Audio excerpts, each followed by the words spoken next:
It's time for truth. It's time for truth. It's time for truth. It's time for truth. Aquí vamos a hablar de cómo han tomado el control de nuestra mente. Cómo es posible que lo hayan hecho tan rápido y de una forma tan eficaz, tan perfecta, porque es que personas en las que tú dirías que eran inteligentes, que tenían formación de golpe y porrazo, están abducidas. Esta parte la vamos a dividir en tres pequeños subgrupos. Primero hablaremos de cosas que ya se conocen desde hace 50 o 60 años, que es la neolengua, cómo se utiliza el lenguaje. Esta es la parte teórica, por así decirlo, todavía apartada de la ingeniería. La segunda es cómo fijan las creencias, también son temas estudiados. Voy a hablar de dos lingüistas, John Van Dyke y Joseph Overton. Y después la tercera parte son los factores que determinan la efectividad de estas respuestas emocionales. Ahí me voy a entretener un poquito más. Bien, ¿qué es la neolengua? Bueno, aquí he supuesto las referencias para entender un poquito la neolengua. El primero es un escritor, Victor Kemplerer, que era profesor de literatura durante la Alemania nazi, que hizo un estudio sobre cómo la propaganda de Goebbels adulteraba el significado de las palabras. Entonces este es un libro de consulta que se estudia en la universidad. Goebbels fue el primero que lo implantó, pero sí que es importante saber que George Orwell, que es el seudónimo de Eric Arthur Blair, vivió esta situación. Y cuando él crea su novela en 1984 y crea el término de neolengua, conoce muy bien lo que está sucediendo y cómo lo están haciendo. ¿Entendéis? Esto se ha aplicado básicamente se da en todas las escuelas de periodismo en el tema de la propaganda comercial, lo que es el marketing para vender más productos en ventas, ¿vale? El gran impulsor es Edward Bernays, pero desde luego cuando tenemos que empezar a preocuparnos es cuando este tema entra en el Club Bilderberg dentro del programa de actividades del año 2018, creo que fue, sí. Ya acuñan un término que es el de post-truth world, el mundo de la posverdad, donde ya no importa la verdad para nada, sino que la verdad se construye, que es exactamente lo que hacía Goebbels en sus discursos de propaganda, ¿vale? Él hacía unas charlas por la radio en la que definía todo lo que había pasado y cómo tenía que contarse, ¿vale? Entonces Orwell vive esta situación también entonces en la Guerra Civil Española y él se inspira en los sucesos en España para crear su novela. Entonces, ¿qué es la neolengua? Es una versión simplificada de la lengua normal, de la lengua, él la distingue como Old Speak, vieja lengua, en la que se han eliminado las palabras. Todas aquellas palabras que pueden poner en peligro el partido son eliminadas, porque si de esta manera no existe la palabra para definirlo, el término no existe. Parece una cosa surrealista, pero funciona. Es decir, si no tenemos palabras para designar las cosas dejan de existir. Con la reducción del vocabulario al mínimo indispensable, además se está disminuyendo las áreas del pensamiento y se pierden todas las asociaciones de ideas. Es una propuesta realmente que limita mucho. Si os fijáis, hace un año nuestros abuelos tenían gran cantidad de vocabulario, cada vez hablábamos peor y cada vez tenemos menos palabras para designar las cosas. Esto tampoco es inocente, esto también es intencionado, ¿eh? Antes yo recuerdo que ya en el parvulario nos reían poemas, y nadie se preocupaba que tuviéramos un trauma por no entender un poema, ¿eh? Sencillamente teníamos una versatilidad con el lenguaje que se está perdiendo de modo escandaloso. Entonces se limita el pensamiento, el lenguaje, las palabras necesarias. Bien, entonces hoy en día se está aplicando la neolengua. ¿Yo qué he hecho? He preparado una pequeña lista de neolengua, es decir, ¿qué se hace? Se cambia el significado de las palabras para que el término no exista. ¿Entendéis? Es decir, si utilizo la palabra para algo diferente de lo que significa, pues como no puedo usar otra palabra porque no tengo término, pues voy a usar la palabra que me dice el sistema. Entonces esto se repite en los medios de comunicación. Todos hablamos, por ejemplo, del 5G. Y ahora yo os voy a decir una palabra y os voy a decir la definición real. Es decir, cada vez que oigáis 5G, lo que tenéis que oír es armas tecnológicas de geolocalización de la población y control masivo de información. Esto es un 5G. No son antenas para que nos bajemos programas de ordenador más rápido. No seáis tontos. Son armas tecnológicas de geolocalización de la población y control masivo de la información. Cada vez que oigáis televisión, es un arma de propaganda del poder para la manipulación y estulticia masiva de la población. Es un arma de control. El gran hermano. Confinamiento. Es un arresto domiciliario. Arresto domiciliario de la población para la restricción de todas las libertades. Cada vez que oigáis contagios, es éxito de las operaciones de rastreo. Un contagio quiere decir que las operaciones de rastreo han funcionado. Porque cuando hay rastreo, aparecen los contagios. Debilitamiento de la economía. Es una grave crisis económica por cierre obligado de empresas. Es decir, la economía no se debilita sola. No tiene un problema de salud. Tiene un problema intencionado de cierre de empresas. La desescalada. Golpe de Estado por capítulos. La educación pública es el igualitarismo de formas y adoctrinamiento obligatorio. Ahora el adoctrinamiento se hace en la educación pública y es obligatoria para que nadie se escape. Enfermos, persona sumida en un estado de miedo aterrador. Enfermos asintomáticos, persona sana a quien el Estado intenta convencer de que está enferma. Estado de alarma, acto mediático decretado por el poder para el control mental y emocional de la población. Franja horaria, toque de queda. Mascarilla, bozal para callar seres humanos, que impide la libre comunicación y respiración, base de la salud, símbolo de obediencia y sumisión. Ministerio de Defensa, es el Ministerio de la Guerra. Ministerio de Sanidad, es el Ministerio de la Enfermedad. Nueva normalidad, es nuevo orden mundial globalista y tecnócrata. OMS, Organización Mundial Terrorista contra la Salud. Pandemia, plandemia, plan elaborado para el control social mundial para la aplicación de la Agenda 2030. PCR positivos, personas que han dado positivo en un test sin especificación. Políticos, piratas. Positivos activos, enfermos que presentan algún síntoma que sea asociado al COVID-19. Rastreo, control policial por geolocalización. Rebrote, aumento de controles PCR. Cuando aumentan los controles empiezan a salir positivos. Sanidad pública, abuso dictatorial disfrazado de defensa de la salud. Saturación de hospitales, medidas de reducción de la atención sanitaria a la población. Pues están saturados, porque no nos atiende nadie. Servicios públicos, obligaciones que anulan los derechos y libertades individuales.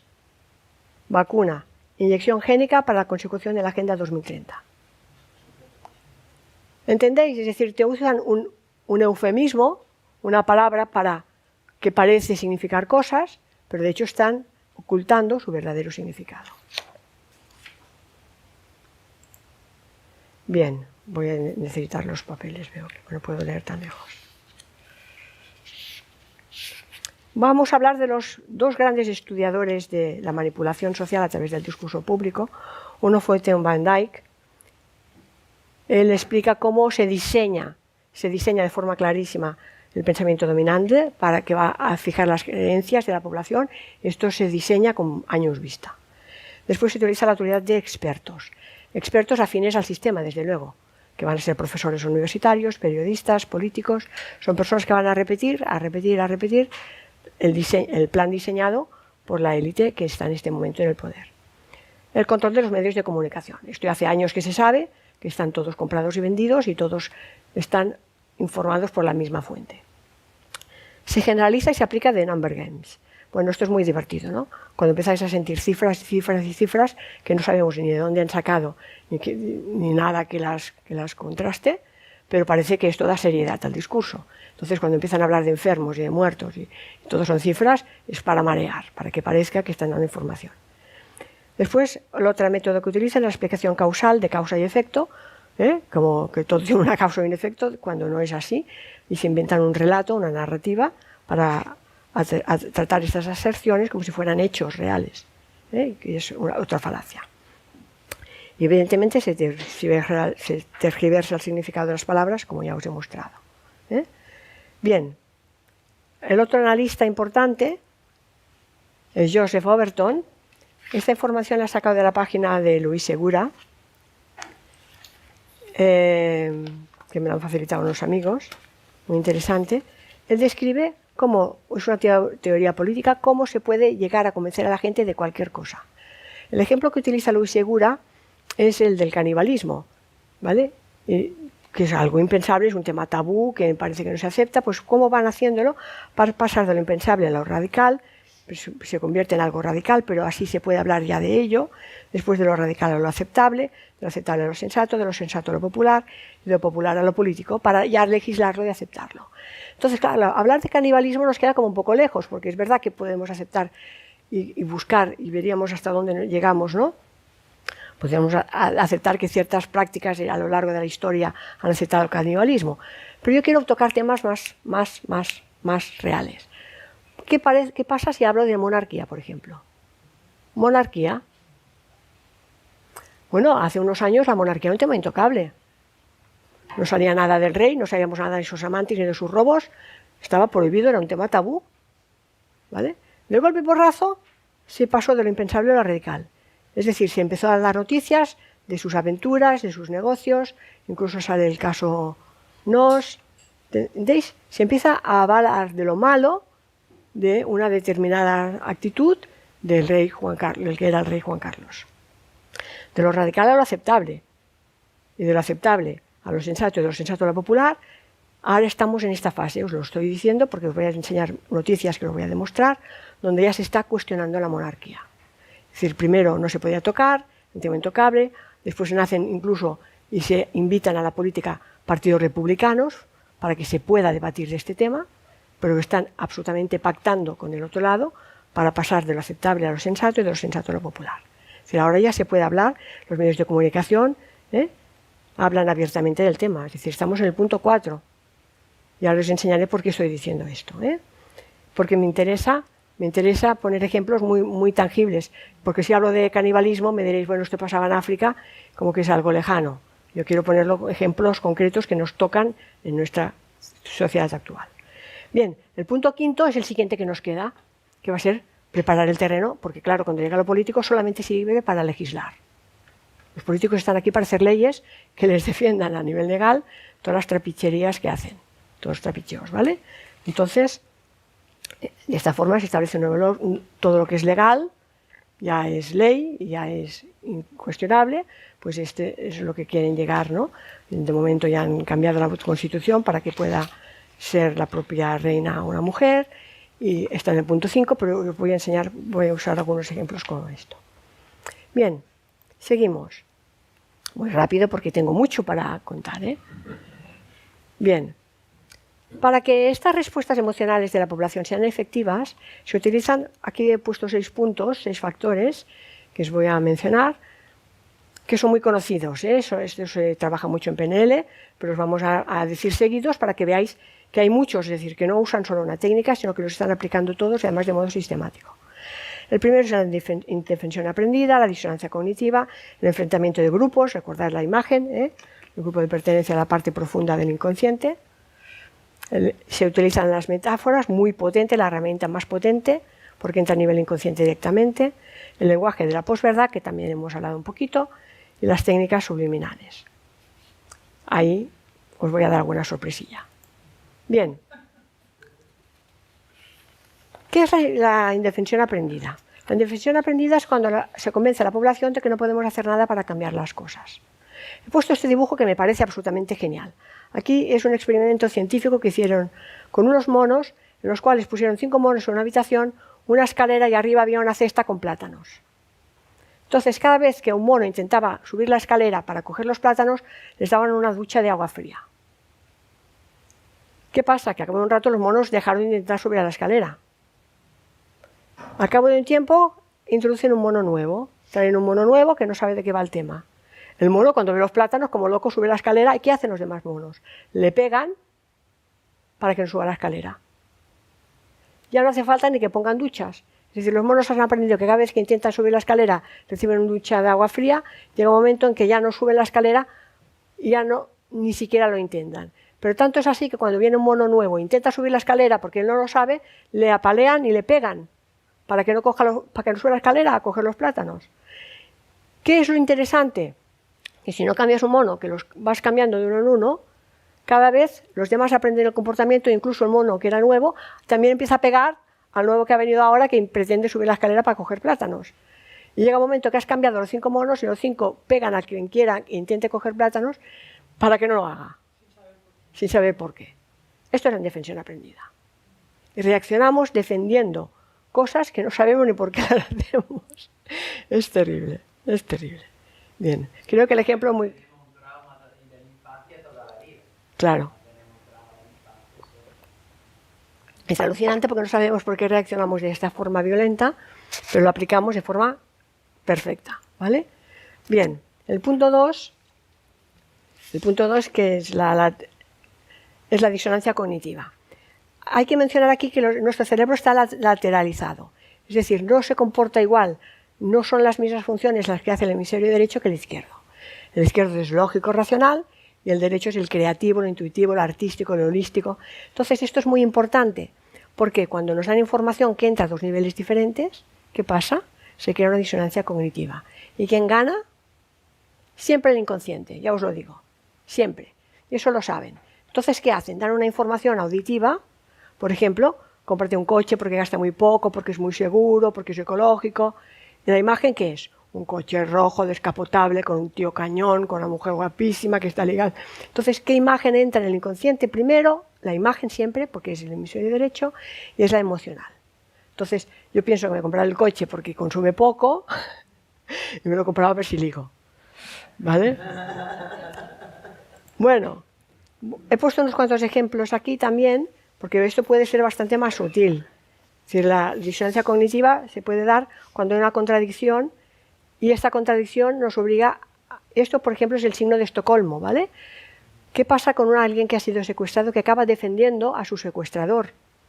Es decir, cuando tenemos una situación tan crítica que pone en duda nuestras propias creencias, acabamos modificando las creencias antes que ser capaces de reconocer un error o un engaño.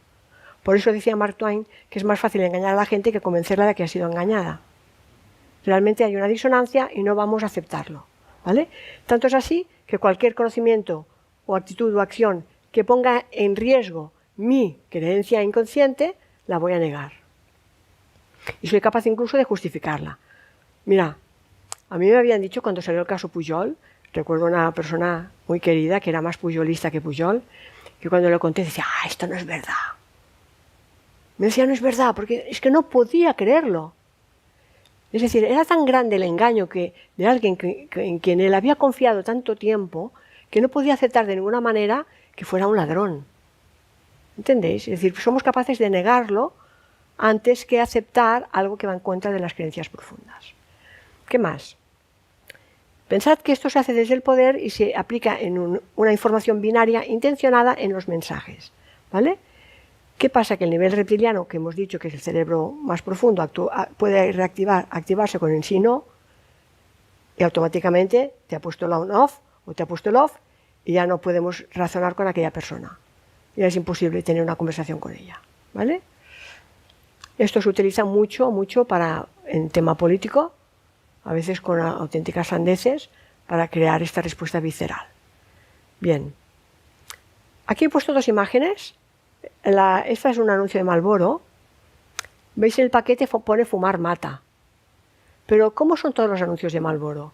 Los grandes paisajes, el cowboy con su caballo, la libertad.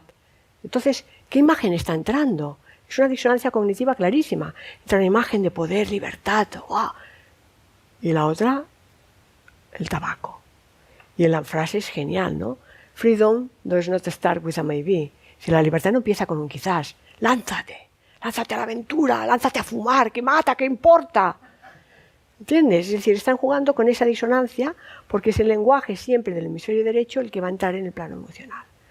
El otro es un ejemplo claro en que se dan clases de psicología, que se ve cuando la palabra tiene un significado distinto a lo que significa. He puesto el ejemplo de los colores porque es lo más evidente. Si te pongo la palabra verde pero te la pongo en rojo, Y ahora te lo digo rápido, señálame dónde está el color verde, me vas a señalar la palabra verde, si eres auditivo, y si eres visual me vas a encontrar el color verde porque vas a ver el color antes que la palabra. ¿Entendéis? Esto es una disonancia clarísima. Es decir, la palabra pone una cosa y el color es otro. La palabra rojo está escrita en verde, la palabra verde está escrita en azul. ¿Te das cuenta? Entonces esto se puede hacer intencionado y se puede hacer bastante daño con estos temas. Vamos. Los enfrentamientos por los grupos de pertenencia. Esta ha sido la píldora mágica de los partidos políticos. Si el divide y vencerás, que nos implantaron desde los romanos, ¿vale? Entonces, siempre se va a crear dos grupos. Por eso, siempre van a la provocación. Y ellos tienen al servicio del poder la policía, ¿vale? Entonces, no entréis en provocaciones, por favor. Porque no estamos ahí, no estamos aquí para eso, tenemos demasiadas cosas importantes que hacer. Intentaré convenceros de que dejéis los posicionamientos radicales, porque la falta de respeto es intencionado, porque van a provocar el enfrentamiento entre grupos de pertenencia, buscando la respuesta emocional. Y si os acusan de opositores, de conspiranoicos, de negacionistas, no os lo toméis como nada personal, por favor. Es una técnica de manipulación. Entonces, no os sintáis ofendidos. Tenéis que ver cuál es la intención que hay detrás de la ofensa, ¿no? ¿Puedo decir algo a este respecto? Sí. Para mí, cuando me lo dicen mucho, digo gracias. ¿Por qué? Porque esto quiere decir que estoy despierta y sé lo que está pasando. Y si tú estás todavía en el sueño y no te das cuenta porque me juzgas de conspiranoico o lo que sea, pues triste para ti. Para mí es un cumplido. Sí, pero te digo la verdad, ellos no pueden hacer otra cosa. Están abducidos. Entonces, pienso que hoy la charla mía pretende no solamente darnos herramientas para salir de ahí, sino también para comprender a los que están atrapados. Porque están atrapados realmente. Se está haciendo un proyecto de hipnosis, como os voy a explicar ahora, a través del lenguaje. Por eso es tan importante la charla que estoy dando hoy. Bien, el tema de las metáforas. ¿Qué significa la metáfora? Volvemos aquí al cuadrito mío. La metáfora significa que utilizo algo conocido, visible y presente para describir algo no visible, sensorial y metafórico. Entonces, en el lenguaje de las noticias que estáis oyendo todos los días por televisión, yo no, porque no tengo televisión hace más de 10 años, pero los que todavía escuchan la televisión, se habla, estamos en situación de pandemia. ¿Qué es una pandemia? ¿Qué era una pandemia antes? La imagen que vemos aquí, la gente muriéndose por las calles, todos con mascarillas para poder respirar, realmente una situación catastrófica, ¿vale? Estamos ante un posible tsunami. Esta palabra la he oído así en los medios. Os pondré algún ejemplo más. ¿Cuál es la imagen que vemos del tsunami? El último, el de Fukushima, donde se destrozó todo. Entonces están usando información que nuestro cerebro asocia a cosas vistas para definir algo que no está visto. Claro, una situación de tsunami, ¿dónde está el tsunami? A ver, no hay un tsunami como algo tangible y real y verídico, ¿entendéis? O, por ejemplo, hablamos de la saturación de los hospitales. Bueno, la saturación sabíamos lo que era antes, porque ahora ya no, cuando teníamos que entrar en Barcelona en hora punta. Es decir, estaba todo saturado, ¿vale? Que ahora ni pasa, es una maravilla, es lo bueno que tiene esta situación, es que no hay colas de coches, ¿vale? Pero que entendáis que están utilizando la metáfora de algo conocido para asociarlo a algo desconocido y no visible para despertar nuestra reacción asociativa, ¿vale? Ahora voy a poner un ejemplo con metáforas, de metáforas en el lenguaje. Aquí he cogido una frase de un político en los que habla y dice: los índices de confianza en España se han hecho públicos hace tan solo unos días, muestran una notable recuperación de las expectativas de los españoles, de su confianza en el futuro, de su convicción de que ganaremos más pronto que tarde, ganaremos, tengo que hacer con la izquierda, ganaremos más pronto que tarde este importante reto, este momento delicado. Aquí hay la utilización descarada de metáforas que os he puesto. Primero, utiliza 5 nominalizaciones. Las nominalizaciones están también en el nivel inconsciente, a nivel de valores y creencias. Por lo tanto, utiliza confianza, recuperación, expectativas, convicción. ¿Qué significa eso? Que utiliza el lenguaje de confianza paternalista para que yo consiga la empatía del oyente y la confianza del oyente en que yo como gobierno voy a salvaros y voy a recuperaros y voy a hacer todo lo que haga falta para salvaros, ¿vale? Por lo tanto, lo que está haciendo es una activación, hay una respuesta emocional, ¿vale? Porque a partir de aquí empieza que ganaremos más pronto que tarde un importante reto, este momento delicado. De golpe, ¿qué pasa con el lenguaje? Que ha hecho un cambio, cuando ya me he ganado la confianza, es como, niño, ven, ven, que te voy a dar, y cuando se acerca, ¡pam!, le da un tortazo. ¿Lo habéis visto? Le van al perro porque se le ha escapado. Y cuando le ha agarrado y el perro viene, le da la patada. Pues la próxima vez no vendrá, ¿vale? Porque le has engañado. Pues esto lo hacen los políticos constantemente. Es decir, están en un lenguaje positivista en el cual tú recibes órdenes a nivel inconsciente que son de valores personales, de confianza, recuperación, convicción. Oh, qué bien, sin darme cuenta he caído en la trampa, y cuando estoy dentro de la trampa, ¡pamba! Ahora te doy. Ahora viene el miedo y ahí viene la manipulación. Ay, perdón, no sé qué. Ahora aquí. El lenguaje de la posverdad. Esto ya es oficial, ya tiene nombre y todo, ya salen los diccionarios, post-true wall. Y es que la realidad ya no existe, la verdad ya no existe, no importa que sea verdad o no, sino que el relato se crea desde los medios fácticos del poder, y es el que se repite hasta la saciedad por los medios de comunicación. Por tanto, fijaros, he puesto este chiste para hacer un poco de humor del tema, que es gravísimo, que es que ahora ya no se basa el conocimiento en el saber, ya no es pienso, ya no es Descartes, ya no es pienso, luego existo, sino que es creo, luego estoy en lo cierto, porque me lo creo. ¿Dónde están las creencias? Volvemos aquí, una y otra vez. ¿Os dais cuenta? Voy a poneros un ejemplo. Esto es un discurso o una comparecencia real de Pedro Sánchez del 25 de agosto del 2020. Así que está caliente, ¿vale? Es su comparecencia para las nuevas medidas después del periodo estival para hacer frente a la crisis sanitaria del COVID. He cogido párrafos elegidos, porque no voy a poner todo el discurso, que dura 7 minutos, pero para que veáis cómo lo hacen. Empieza diciendo: hace 5 meses, desde que el 14 de marzo decretamos el estado de alarma, en ese momento tomamos medidas muy severas, estrictas, para detener el contagio del virus, para salvar vidas y para evitar algo fundamental que logramos entre todos, y es el colapso de nuestros hospitales. ¿Qué ha hecho aquí?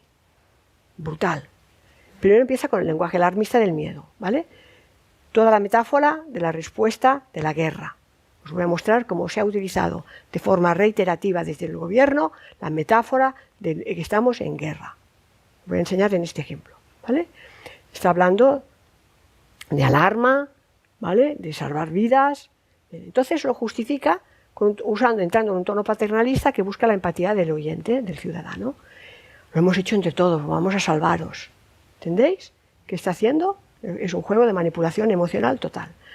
Otro párrafo. Tenemos que atajarlo. Lo que requiere la situación es una respuesta más intensa y más serena. ¡Pam, pam, pam, pam! ¿Nos ha cogido algo? ¿Cómo puede ser más intensa la respuesta de la que hemos tenido, pero más serena? Eso es lo que hace un padre con su hijo, ¿verdad? Te castigo para tu bien, para educarte, ante la amenaza. Y ahora, atención, porque vuelvo al ejemplo que he hablado antes de la monarquía. No podemos permitir que la pandemia vuelva a un Estado compuesto cuasi federal, un Estado autonómico como el que tenemos. Recordemos que son las comunidades autónomas quienes tienen la capacidad de gestionar la emergencia sanitaria en todos y cada uno de los territorios. ¿Qué está haciendo? ¿No os dais cuenta de lo que está haciendo? Está introduciendo un tema en un discurso oficial como presidente del gobierno, está diciendo que estamos en un Estado casi federal, cuasi federal. Un Estado federal no tiene monarca. ¿Os dais cuenta que estamos en el punto 4, que os he dicho antes? Que está introduciendo ya. ¿Para qué? Para pasar seguidamente a legislarlo. Es decir, ya van introduciendo el cuestionamiento de la monarquía. ¿Para qué? Porque lo único que les falta al presidente del gobierno es ser presidente del Estado. Para que el presidente del gobierno pueda ser presidente del Estado, tiene que tener el control de las Fuerzas Armadas. Y no lo tienen.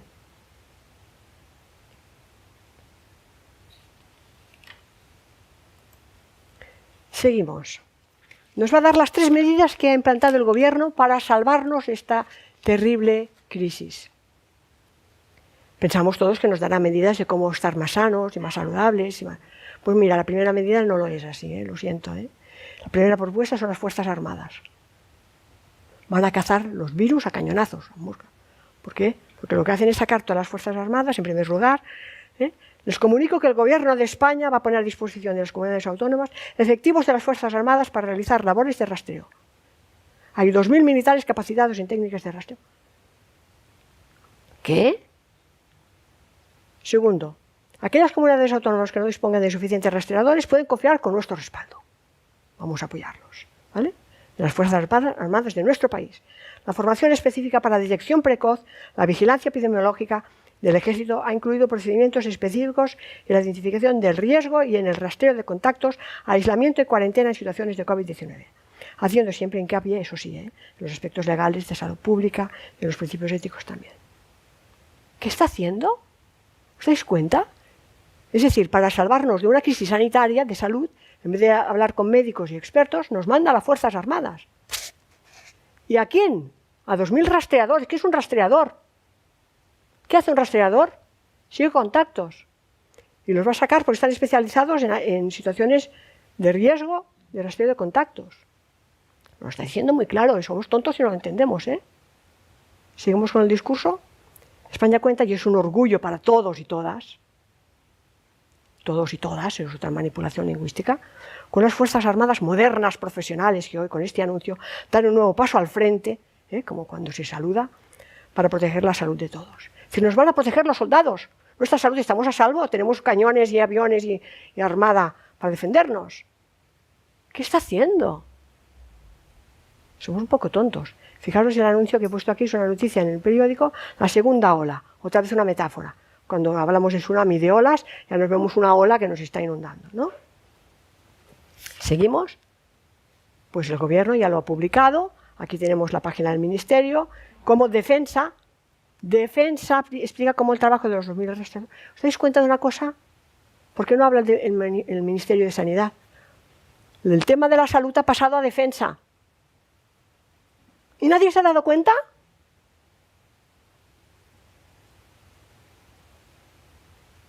Seguimos.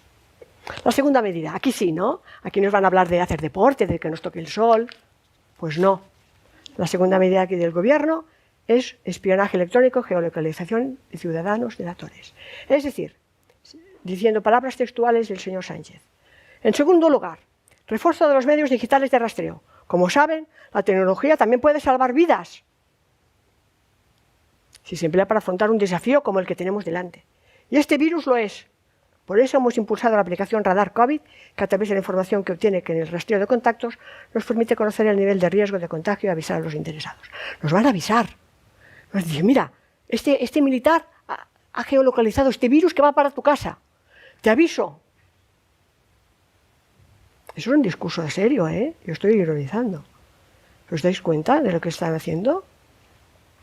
Entonces, todo se basa en un base de datos, una base de datos. ¿Recordáis lo que he hablado del programa de Microsoft? El Big Data, para tenerlos a todos geolocalizados, evidentemente con nuestra complicidad y con la complicidad de todos nuestros vecinos, que se convierten en patriotas. ¿Por qué? Porque son ciudadanos cómplices que nos van a denunciar, como hicieron con los judíos. Si no llevas la mascarilla, si sales de casa cuando no se puede, etc.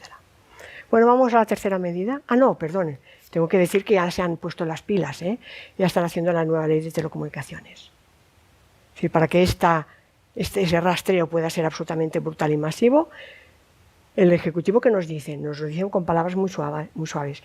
Este anteproyecto de ley de telecomunicaciones es para mejorar la comunicación con el ciudadano. Este es el eufemismo, la neolengua. Pero de hecho, ¿qué están haciendo? Es usar todas las redes sociales para poder realizar alertas públicas en casos de grandes catástrofes. Segundo punto. Y de verdad, ¿qué están haciendo? Es intervenir las redes. Clarísimo. Telegram y WhatsApp podrán ser intervenidos en cualquier momento por esta nueva ley de las telecomunicaciones. Y esta es la segunda medida del Gobierno, pero ahora viene la tercera y esta sí nos va a salvar, ¿verdad? La tercera medida apoyada por el Gobierno va a ser la que trate la salud, digo yo, porque si la primera era militar, la segunda era tecnológica, la tercera tiene que ser la de la salud. Pues no. La tercera ley son medios legales. ¿Para qué? Para que la propia comunidad autónoma, porque recordáis que estamos en un estado federal, casi federal, pueda ser quien decrete el estado de alarma. Estamos en guerra, no lo olvidéis. Entonces, ¿qué va a cambiar? Si ya no es el Estado quien da las órdenes, sino las comunidades autónomas, que el factor policial cambia y se va a cambiar las multas y penalizaciones por prisión. Por prisión, por cárcel. Entonces no hay ninguna sola medida de estas grandes medidas que ha tomado el gobierno que dependan de salud y de sanidad. Se depende del Ministerio de Defensa, de la Armada, se depende de las tecnologías y se depende de la legislación. Y este es el discurso público, ¿eh? Bien, vamos a las técnicas subliminales que yo les llamo los trucos orwellianos. He puesto 4. Son muy divertidos, ya veréis. Los lemas, la escenificación, los arquetipos y los símbolos.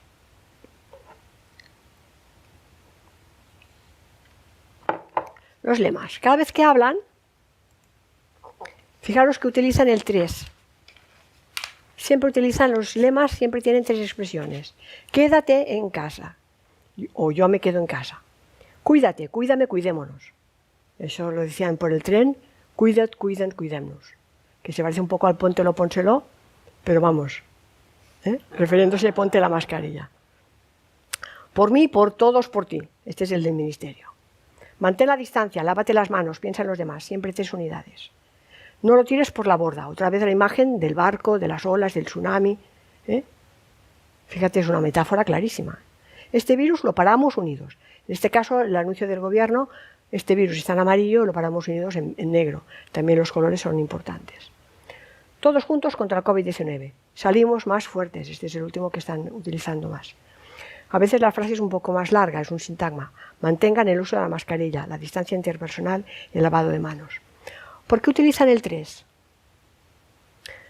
Es un tema de fuerza. Es decir, cuando un niño es pequeño, quiere hacer algo difícil, ¿qué hacemos? 1, 2, 3, salta. Esto funciona a nivel inconsciente. Es más fácil recordar 3 ítems que muchos más. Entonces, cuando te doy 3 y se repiten constantemente, esto se fija en las creencias. Por tanto, sirve para implantar creencias en el cerebro. Han tenido la gran colaboración de todas las campañas de marketing de todas las empresas habidas y por haber.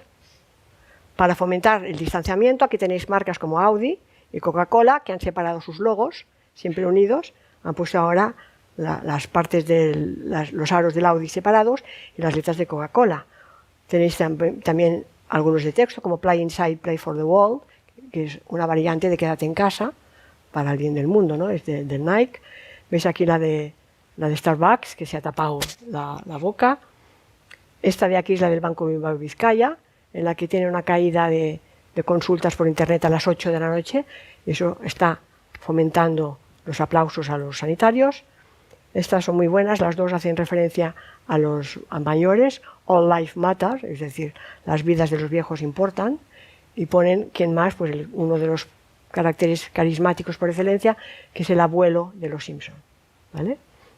Entonces, la campaña ha sido brutal, a todos los niveles.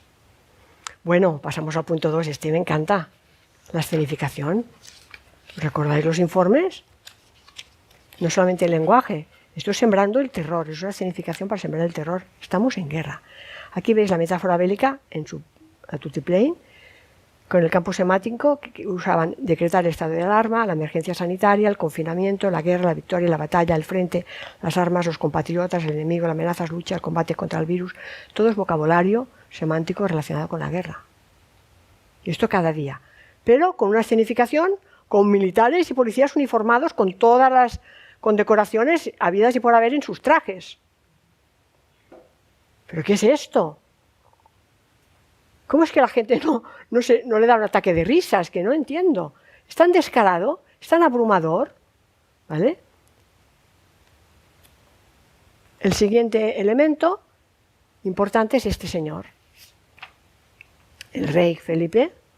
Tuvieron que hacerlo salir, claro, porque, como hemos dicho, la diferencia entre el jefe del gobierno y el jefe del Estado es que no tiene el control militar. Algo está pasando aquí. Hicieron salir al rey, fijaros el rey Felipe, sentado en una mesa, con mascarilla, guantes y el uniforme de campaña del ejército de tierra, y detrás el escudo del mando de operaciones con el lema Custodiae Pacis, que significa que somos los guardianes de la paz. ¿Mensaje más claro? ¿De qué estamos hablando? Y en su discurso el rey, otra vez utiliza el 3, a la cúpula de la militar de las Fuerzas Armadas, les habla de apoyo, gratitud y orgullo. Otra vez estamos en el 3, estamos en los valores. Fijaros que siempre se utilizan 3 palabras para enfatizar una situación, para fijar esta creencia, ¿vale? La lucha contra el coronavirus, dispuestos a servir en cualquier lugar y momento. Entonces, es un constante esta escenificación tan planificada para conseguir un efecto de pánico y de terror en la población, que estamos en guerra. Cuidado, que ha salido el rey con uniforme de campaña, que es el uniforme. ¿Por qué no sale con su traje azul como siempre? No, sale vestido de militar, y además con el escudo del mando de operaciones, que es lo que le confiere a él el poder absoluto del Estado, como jefe del Estado, detrás. Los aplausos. Parecían inocentes, ¿verdad? Qué buena intención, vamos a aplaudir a los sanitarios. Es otra escenificación. ¿Por qué? Porque si tenemos una situación de riesgo hay que darle credibilidad. Entonces, si la gente se está muriendo por los pasillos, tenemos unos héroes que son los sanitarios. Pero la escenificación está muy pautada. Cada día a las 8. No vayas a aplaudir tú cuando te apetezca. ¿Vale? Entonces es otro escenario que se crea específicamente para controlar a la población y además vigilar quién sale, quién no sale al balcón, qué vecinos son los que no están aplaudiendo, y los tengo apuntados, y cuidado, que este ya es peor que independentista, es que este ya no aplaudía cuando el confinamiento. Bien, vamos a los arquetipos. ¿Qué son los arquetipos? Así, no sé por qué no lo tengo este. Los arquetipos son personajes, aquí sí. Son palabras que tienen en nuestra psique una asociación. Entonces el arquetipo todos los entendemos, el cobarde, el valiente, los entendemos, ¿no? Son arquetipos. Bueno, pues ahora también se están utilizando arquetipos, y además muy claros, ¿vale? Cuando, por ejemplo, se autodefinen como, o definen el pensamiento antitotalitario. De hecho, es una mentira, porque ellos son totalitarismo puro de izquierdas, el que se está aplicando ahora. Es decir, no hay pluralidad, no hay capacidad no hay capacidad de debate ni de disidencia en absoluto. Entonces tenemos un totalitarismo marcado, pero ellos se autodefinen como antitotalitarios, porque los totalitarios son los de derechas, ¿no? Lo políticamente correcto, bueno, ahí va toda la ideología de izquierdas con todos sus ismos, que prefiero no entrar en este tema porque toca ampollas, pero que están al servicio de una agenda globalista y neoliberal. Todos los disidentes, todos están criminalizados. Por eso os digo que no os lo toméis personalmente. Pueden llamar radicales, antisistemas, reaccionarios, negacionistas, conspiranoicos, extremistas, todo lo que queráis, ¿vale? Es una forma también de utilizar un arquetipo para asociar una imagen a un concepto. Los luchadores por la libertad son ellos, claro, son los socialistas, socialismo verdadero. El eje del mal, que según Orwell eran los rusos, ahora no, ahora el eje del mal son los otros, los que no dejan que nosotros implementemos la Agenda 2030, porque la Agenda 2030 lo va a solucionar todo. Los expertos, ¿vale? Es otro arquetipo que ellos utilizan, pero que realmente es una sola opinión, es un desprecio absoluto por la verdad, y está en el servicio del totalitarismo. Las fuerzas del orden, que tiene gracia esta expresión, ¿eh? Las fuerzas del orden es la policía. Qué gracia, ¿no? Son los que ponen orden a base de leña. Bien, las víctimas no existen, nunca. El tema de los sanitarios, que como habéis visto son los héroes, y los patriotas, que ahora son los delatores. ¿Sabéis vosotros lo que significa, de dónde viene la expresión fe dissabte, en catalán? No se puede traducir al castellano. Fe dissabte es hacer sábado, pero tiene otro significado completamente distinto. Es cuando en casa se hacía la limpieza en los sábados. ¿Sabéis de dónde viene? De los judíos. Porque los judíos no pueden trabajar en sábado, entonces los que hacían el dissabte eran judíos. Y así se les delataba. Entonces los que no hacen dissabte son los judíos. Pues ahora el que no sale a aplaudir, el que no hace determinadas cosas, es un radical, antisistema, reaccionario, negacionista, conspiranoico y extremista. Estamos usando nuestros propios vecinos para denunciarnos y esperemos que la cosa acabe aquí, porque puede ir a peor. A veces los arquetipos pueden tergiversarse de un modo casi surrealista. He puesto solo un ejemplo, pero los hay a montones. Quiere decir que a veces la palabra está asociada a un significado, como la palabra soldado, ¿no? Pero significa una cosa distinta y nuestro cerebro la entiende. ¿Vale?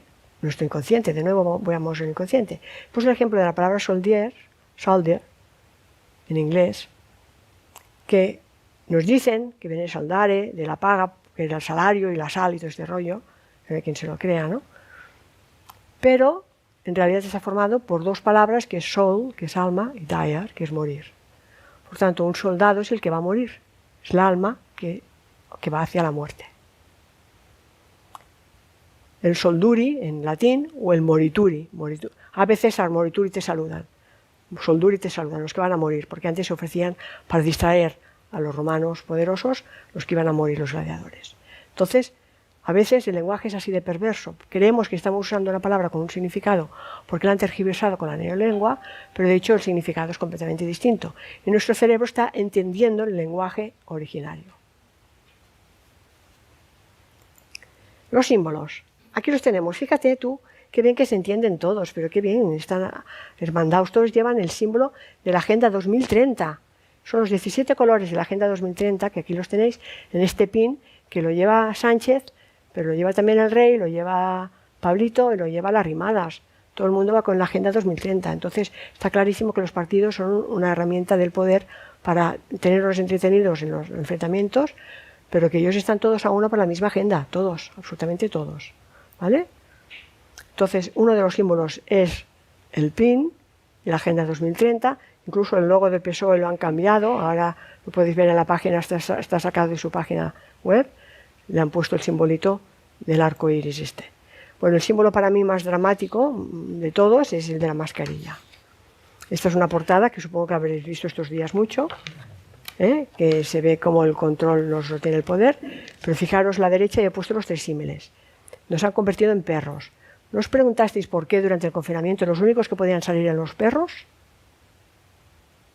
Primero, con todo el tema de esterilización que están haciendo la gente, están queriendo que derivemos nuestros afectos hacia los animales. Porque si ya no tenemos niños, porque los niños traen muchos problemas y somos demasiados. Pues venga, cómprate un perro que podrás salir a pasearlo. Pero es que nos hemos convertido nosotros también en perros, porque llevamos el bozal, la vacuna y el chip. Entonces es mucho más la mascarilla que lo que parece. Es el bozal, claramente, para que lo podamos respirar, para todos los casos de hipoxia, todo el tema sanitario, que ya se habrá hablado estos días pues muchísimo, pero además es todo un símbolo de sumisión. Ahora somos sus perros. Y esto es lo más grave de todo. Fijaros en esta imagen. Cuando el padre pone la mascarilla a su niña. Fijaros la mirada de la niña. Se confianza absoluta por su papá. Su papá es su héroe, su salvador. Y el papá, ¿qué está haciendo? Le está poniendo la mascarilla. Es como un acto de consagración. La de terapia que tendrá que hacer esta niña de mayor para sacarse esto de encima. Porque confió en su padre. Su padre le puso la mascarilla el primer día de colegio. ¿Qué le está enseñando? Obedece, cállate, no puedes respirar. Pero le está enseñando todo esto. En un acto. Mira la mirada de la niña, que es como expectativa, miedo y a la vez me lo hace mi papá, ¿no? It's time for two. It's time for two. It's time for two. It's time for two.